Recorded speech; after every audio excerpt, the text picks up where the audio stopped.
kita akan lanjut melihat bacaan kita.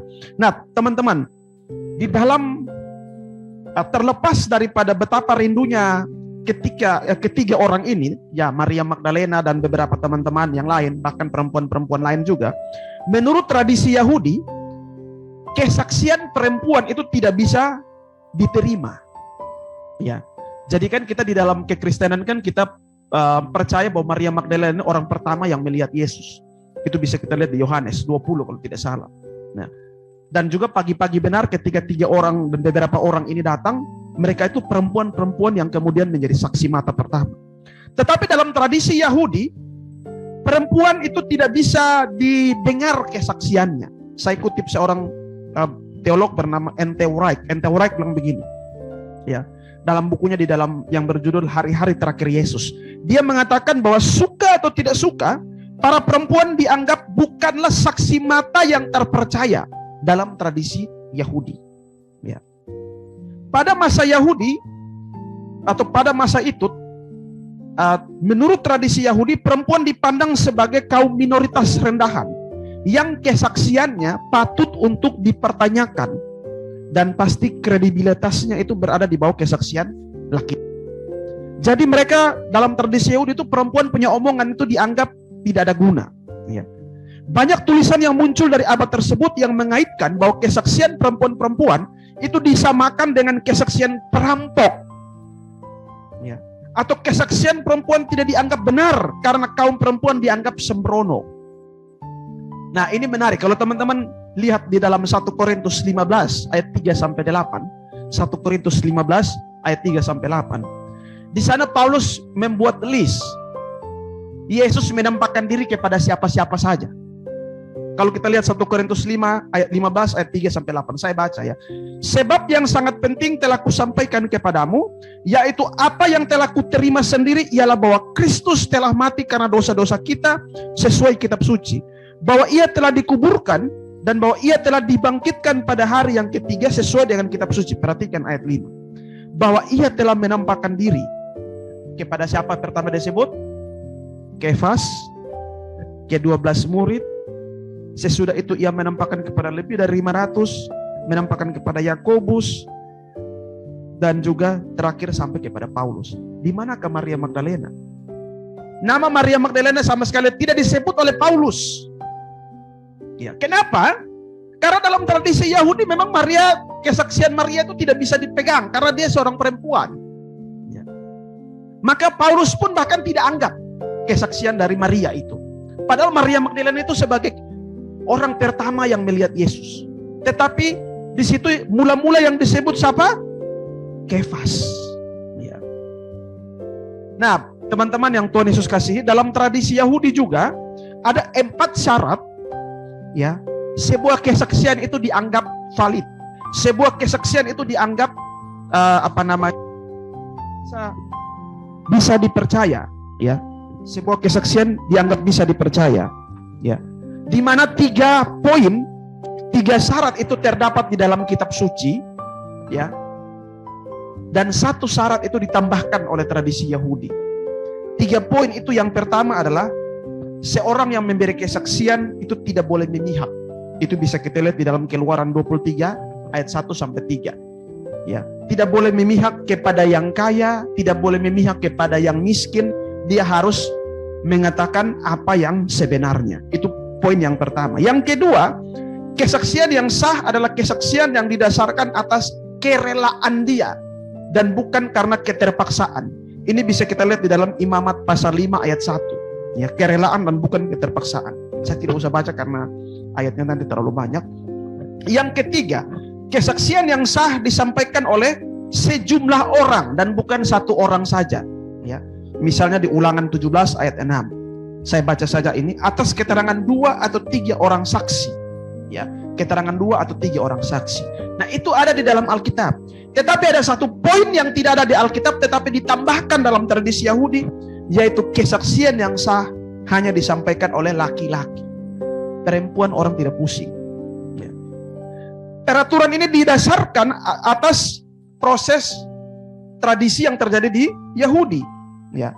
Seorang bernama Josephus, saya kutip dia punya pernyataan, dia bilang begini. Ya. Josephus saat mengutip pandangan umum tradisi Yahudi, dia mengatakan bahwa selain perempuan, para hamba juga kesaksiannya tidak dapat diterima. Dia bilang begini, tetapi jangan biarkan kesaksian perempuan diakui karena kesembronoannya dan keberanian jenis kelamin mereka. Para hamba jangan diizinkan memberi kesaksian oleh karena hinanya jiwa mereka. Sebab sangat mungkin mereka tidak akan mengatakan yang benar, entah karena berharap mendapat untung atau karena takut akan hukuman. Ya. Jadi poin tentang ini ditambahkan. Bahkan dalam Lukas pasal 24 ayat 11 dikatakan bahwa ketika para perempuan menceritakan pengalamannya, cerita itu dianggap sebagai omong kosong. Ini ketika para perempuan itu yang melihat kubur Yesus, bahwa Yesus telah bangkit, mereka lari cepat-cepat ke Simon Petrus.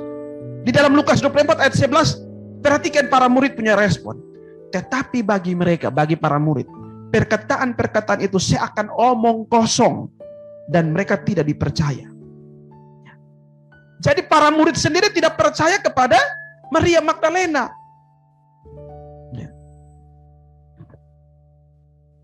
Seharusnya dalam konteks seperti ini, Tuhan Yesus seharusnya, ya Allah seharusnya, jangan menggunakan perempuan untuk menjadi saksi. Karena kesaksian perempuan itu tidak bisa diterima. Ya. Tetapi kenapa lalu kemudian Tuhan Yesus atau Allah mau memakai para perempuan ini menjadi saksi mata pertama? Ya. Yang pertama, teman-teman, ada dua alasan besar yang saya catat ini sekaligus menjadi pelajaran kita yang keempat. Bahwa Allah mau mengangkat mereka yang tidak layak menjadi layak. Di mata tradisi Yahudi, perempuan itu tidak layak, tidak pantas, kesaksiannya tidak bisa didengar. Tetapi di mata Allah, Allah mau memakai orang-orang yang tidak pantas ini untuk menjadi saksi bagi kebangkitan Kristus. Ini adalah satu fenomena yang besar. Teman-teman ingat ketika Yesus lahir, yang pertama kali mendapat kabar itu adalah orang-orang yang dipandang hina. Siapakah mereka? Para gembala. Ketika Yesus mati dan bangkit, siapa lagi yang menjadi saksi? Perempuan. Orang-orang yang tidak pernah dipandang di dalam tradisi Yahudi. Mereka lah diberikan kepercayaan Tuhan untuk menjadi saksi kelahiran maupun kebangkitan Kristus. Teman-teman yang Tuhan Yesus kasihi, kita adalah Maria Magdalena sekarang ini. Kita hanya orang-orang berdosa yang tidak layak di hadapan Tuhan. Tetapi kematiannya ini, dia mau memilih kita menjadi alatnya. Di dalam kematian Kristus, kita adalah orang-orang berdosa mau dilayakkan Tuhan untuk melayani dia, menjadi muridnya, menjadi anak-anaknya. Di dalam pandangan dunia mungkin kita orang-orang biasa yang tidak ada arti. Tetapi di mata Allah, kita adalah Maria Magdalena. Kita adalah orang-orang biasa yang tidak ada arti, tetapi Allah mau memakai kita. Allah mau memilih kita menjadi umatnya. Allah mau mengangkat kita menjadi anaknya. Sekalipun di mata dunia ini kita tidak ada atau tidak dianggap. Hal yang kedua, kenapa Allah memilih mereka padahal tradisi tidak berpihak kepada mereka? Karena Allah punya cara tersendiri untuk menyebarkan berita kebangkitan Yesus.